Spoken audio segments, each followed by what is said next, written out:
Good morning.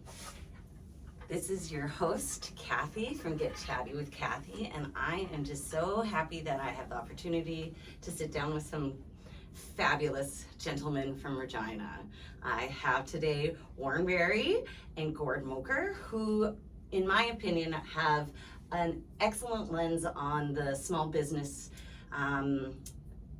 community here in Regina, and I am just so excited to have a conversation about their experiences and where they think maybe Regina might be going in the future. Who knows? But before we get started, I have to point something out.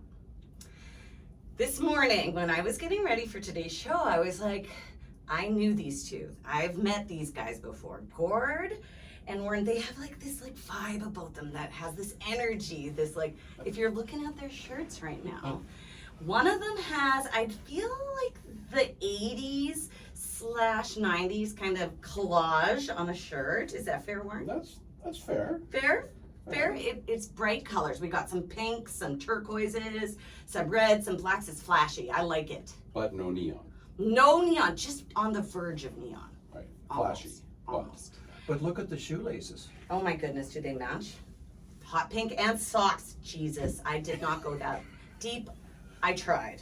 Now, Gord's shirt is also a collage of color. We got a white background, beautiful, stunning.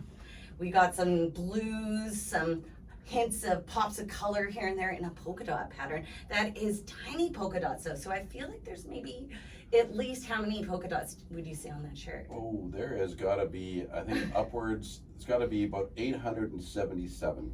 877. There's a huge plethora of polka dots on his shirt. I got attacked by a couple of ladies after a bingo one night. Yes. They still had their dabbers with Yes. them. So. 100%.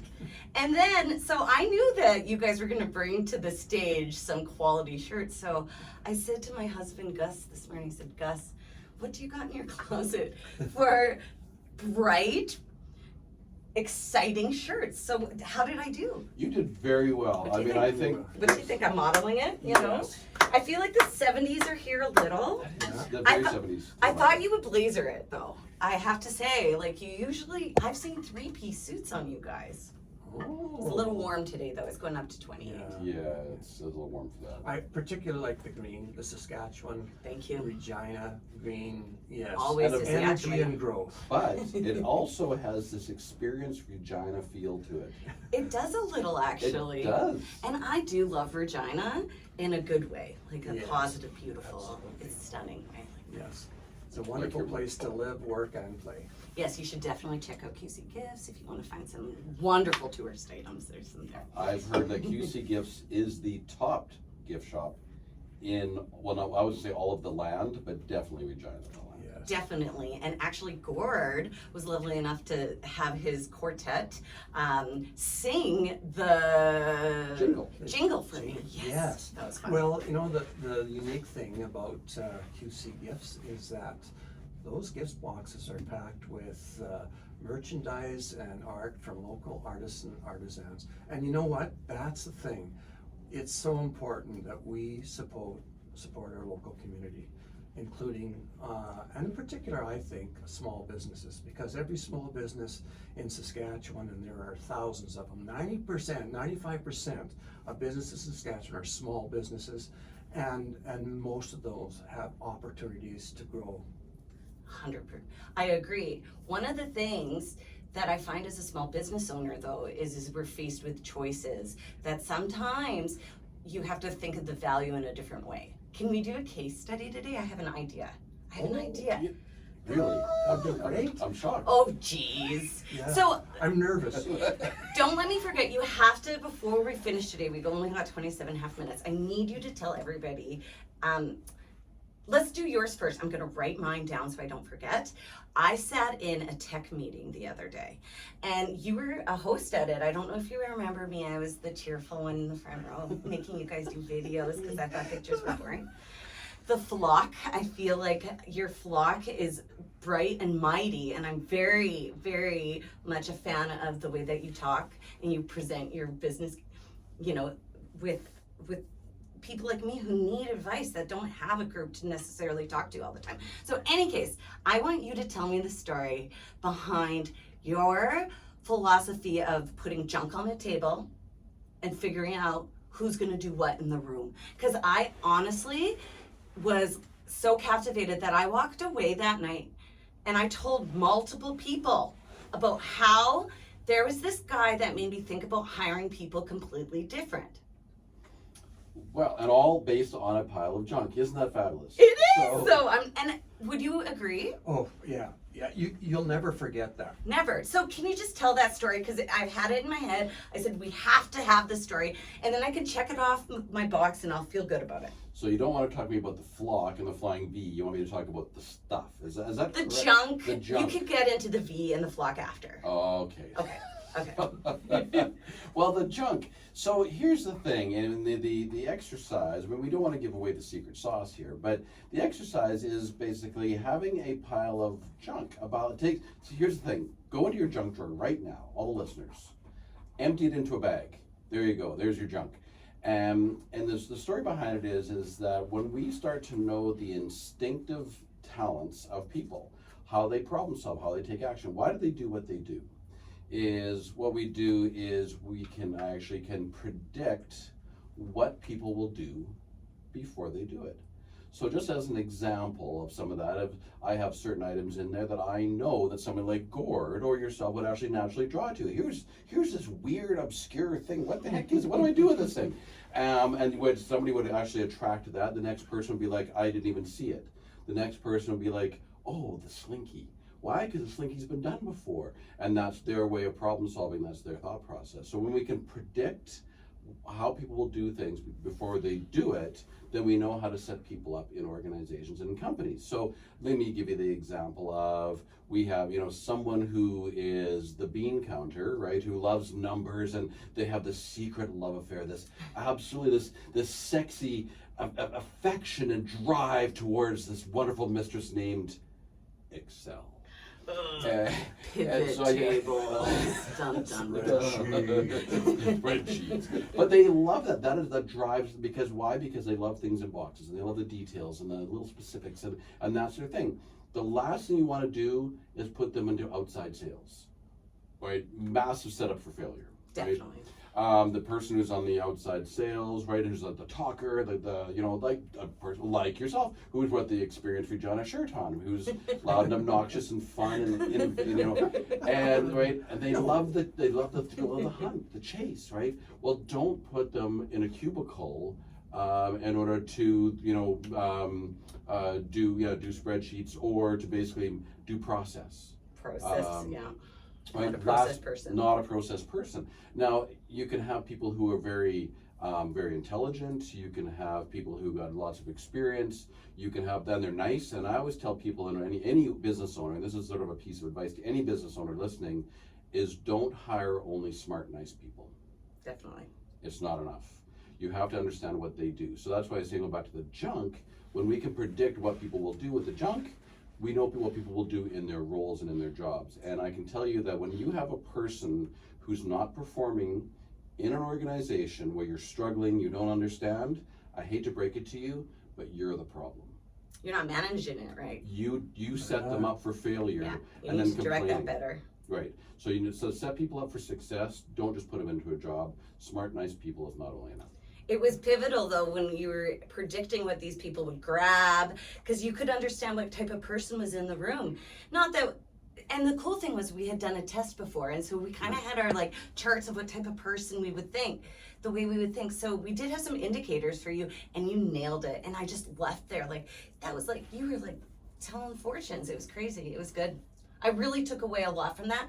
And I am so happy that Regina has quality speakers living here in this city that can make a business owner fundamentally change their perspective of how they look at things. And that's a big deal. Because I'm not young. I've been working in business for years. And I have to say, I'm second guessing a lot of hiring that I did in the past. And probably a lot of problems I could have avoided because of that drop of wisdom that you shared with me. So thank you so much. You are most welcome, and here's the word of advice to you. Trust your instincts. Instincts don't lie. You're right. And the more that I lean into it and lean into the yes of my yes, the better I felt every day. And it's just been a great journey for myself, especially. So Kathy, I just want to say something. You said something that is so important, the change of perspective. Once a leader has that change of perspective based on what Warren has led us to, that's when opportunities for growth happens, and that's when all of a sudden there's a shift in the organizational culture, and that's when every person in the organization is starting to be led to their true passion.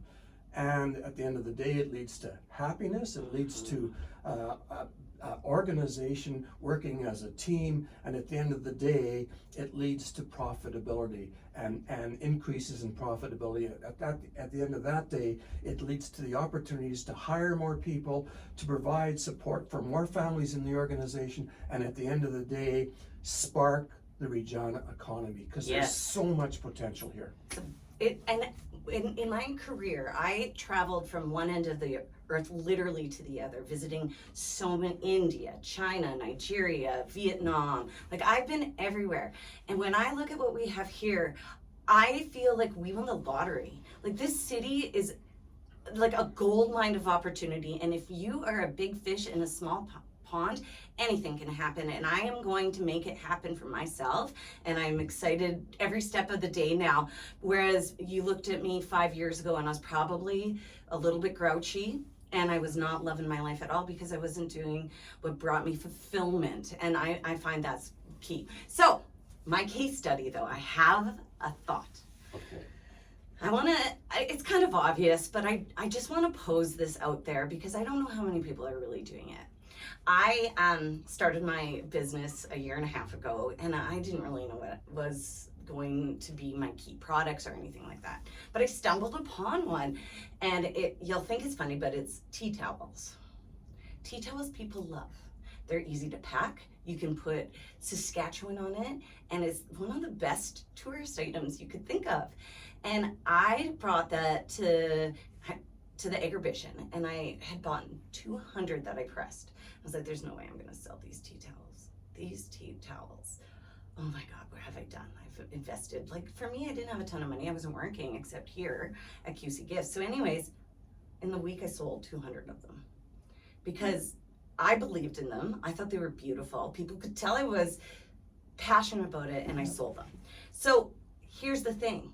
I bought those 200 tea towels as blanks, just blank products, the product choices that we as home business owners can pick.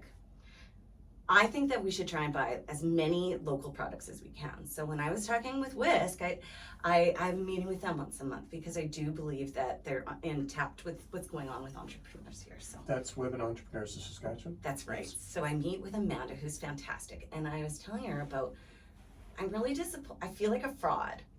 I have this local business and I'm promoting Saskatchewan, but the blanks that I'm buying, I can't get here made. I am getting them from China, and I don't want to necessarily buy my blanks from somewhere besides Regina, but where can I get them? And I remember, maybe Gord, you were like, just keep on asking that question. So I kept on asking that question. And as of like a week ago, I just agreed to order 100 tea towels from Sask Abilities because they're going to be able to sew them locally. And the thing is, it's costing me double the price. Before I paid I'm not telling you guys all my secrets, but now let's say it's double. But still, I feel as though that investment in my community is fundamental to like investing into other people being able to buy my products here. Like, it's a full circle. What you were talking about is not just me selling things to the community. It's like creating like this mechanism that we're all supporting the local stuff and creating people coming, like not outsourcing people from other places, bringing in the fruit from here. So I have a point to this. This is something I've been sort of throwing around probably this last couple of years working with Saskatchewan businesses. And the big thing is shop local, shop local, shop local. We see it all through Saskatchewan, small towns, everywhere else. Fine, this is great, right? Because we said this is a great idea. But what are you doing as a business owner, right, to make them shop local. Because shop local isn't enough, right? Give them a reason to. And when you think about giving the reason to, is such as yourself saying, I'm going to go to Sask Abilities. Well, I'm going to, it's going to cost me twice as much. Well, do my margins lean up? Well, absolutely, that's business. But, right, then change your margins. But the reason, but if you're a company, Saskatchewan company who's very proud, you've got the energy in your building, you've got the right people, the right, doing the right things. Somebody walks in your building and actually feels welcomed, happy, invited, the energy's high, the price actually drops right off. And you care for them, you've given them a reason to shop local. Shop local isn't enough. I really think that when we're saying we're shopping local, let's like dig deep as business owners. But it also means that we need more opportunities. Another example, you were just looking at this beautiful mug. Yep. It's beautiful. So for those of you that can't see this, it's one of my more popular items that I sell. It's a skinny tumbler, kind of wine style. It has like the land of the living skies like thing, and it says Saskatchewan on it. And it is nice. But guess where I got the blank from? China. China. Tell me where I can get this locally. I've searched high and low. So why doesn't the government like invest in ways for we can take our raw steel, for instance, don't we have a steel plant here, to create items out of, like, I don't think that it's easy for one person to do it alone, but how do you then as a small business owner climb up this mountain? So a couple things. One is the opportunity to get together with other business owners and to talk about these challenges and or opportunities. And when you get in a group and you're able to be vulnerable and you're able to be non-judgmental, and if you're able to lay all of your challenges out on the table, the answer to that will come. The other thing is value. Once you realize the value in your product, and your entire team is behind you with your vision of where you want to go and what type of community impact you make with your product, the price is secondary, and maybe not even secondary. The third thing is, with that value comes with your example of the Saskatchewan Abilities Council. I think about the potential now. You've brought in another partner who has a network of partners, and you've given the people who work for the Sask Abilities Council an opportunity to work for and in right here in Regina for the people of Regina and make a bigger impact and change Regina's world in a big way. One person, together we are an ocean. As individually, we are a drop. 100%. And you talked about the philosophy of like group think. Yep. So I have to plug something because honestly, it is something that you've allowed me to step in periodically as a guest in tech sessions. So I'll let you guys both speak to it because I think, do you want to start, Gord, about telling what tech is? Sure. Tech Canada stands for the Executive Committee. And I was intrigued with Tech Canada back years ago when my fellow chair, Paul Martin, invited me to sit in on a Tech Canada peer advisory meeting. This meeting was an all-day meeting. There was no competitors in the room. It was, they had kind of a structure of whatever is shared here stays here, non-judgmental. We are here to challenge each other, but in a caring way, in a carefrontational way. So this really completed my calling. And this is what I'm going to do as long as I can do it for the rest of my life. So see the opportunity to facilitate opportunities for small and medium business leaders and entrepreneurs to come together in an environment where we can all work together to grow each other's personal and professional life, make things better for our partners, our families, our employees, our community, and again, spark the Regina economy. Man, how could I say no to that? It was a calling. And then I realized the true impact when our first speaker was Warren. And I knew Warren, and we got together, and I said, Warren, you've got to come to our group. And so Warren, I'll let you take it from here. I mean, Warren and I have become well, fairly close friends, would you say? It's a bromance. I feel the love between you guys. It's definitely something that I'm envious of. It's beautiful. It's beautiful. The beautiful thing is that with Warren's help, I discovered my innate ability, and because of that, Warren and I have been in so many great conversations, and together with others who we've spoken with and partnered with, we're going to change the world, right? We're going to better the pond, Warren. We're gonna better the pond. Wear a couple of good shirts. Yeah. Definitely. My face hurts most of the time when I leave around you guys though, because we have such a good time. And the flock philosophy and leaving like that love wherever you go, I like that a lot. Just gotta better the pond. What are you doing to make the world a better place? Tell me about how that came to be for you. The flock? Yeah. Oh, well, that's an interesting story. It was actually a local business, Brewed Awakening down on Dooney Avenue, a little coffee shop. It was a good friend of mine, Heather. We were sitting and having a conversation about being a misfit, and because we're just two weird people. Right? I'm weird, and admittedly, Character. I'm character. Yes, I let my freak flag fly. Character. Yeah. Yes, and so we were having this conversation about being a misfit, and the conversation turned from misfit to being an odd duck. From being an odd duck turned into duck, duck, goose, and from duck, duck, goose turned into the flying V at work. So here's the question, right? So why you've been in my session for speaking, right? I've been part of the flock. You've been part of the flock, and you're welcomed, by the way. And so geese don't honk to complain, by the way; they honk to motivate. But why do geese fly in the V formation?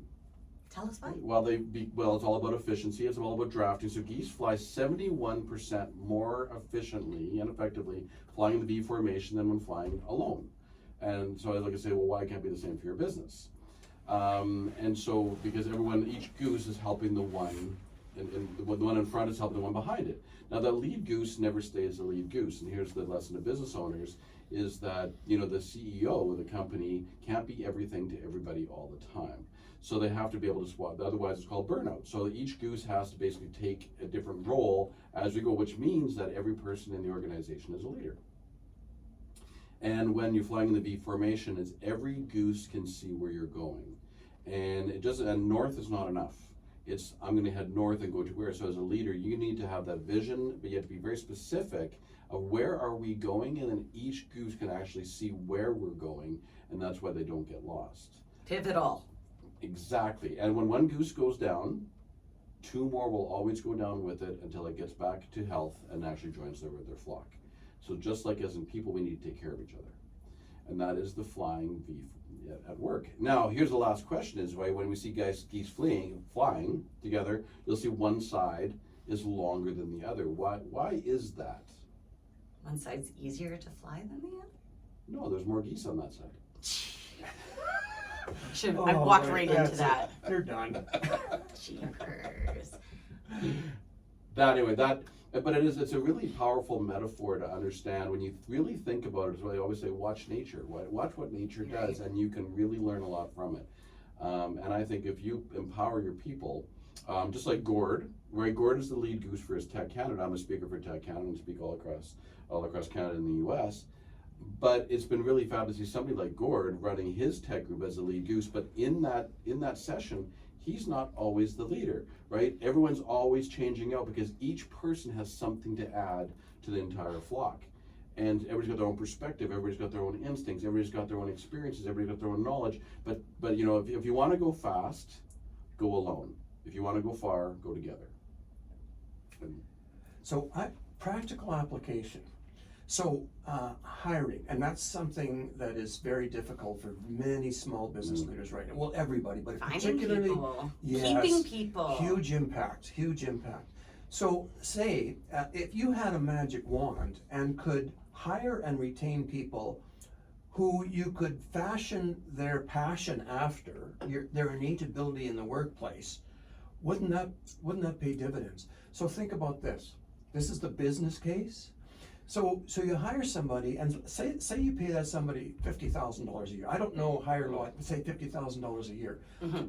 And it's turned out that person is absolutely the wrong person for that role in the organization.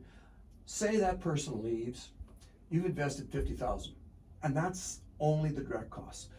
but at a profit margin of probably 13 to 15% would be the average.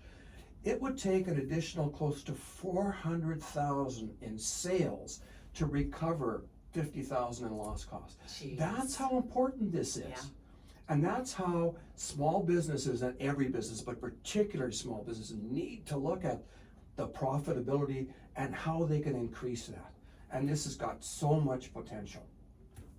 I hope that many, many businesses here in Regina are having you come, both of you, even if they're not a member of tech, but just to like have a coffee. I feel so reinvigorated when I speak business with you guys, because I think that so many times it's just transactional and we don't dig deep into the topics that could actually fundamentally help shift our perspectives on things. So we've been talking for 26.5 minutes, and I think that we've shared the message of something that's bigger than just this 26 minutes. Hopefully it'll, trickle down and change people's minds or make them think about something a little bigger than just what we're doing. And I think that you guys do that when you present to business, and I just hope that more people take advantage of that here, because I want Regina to do so well.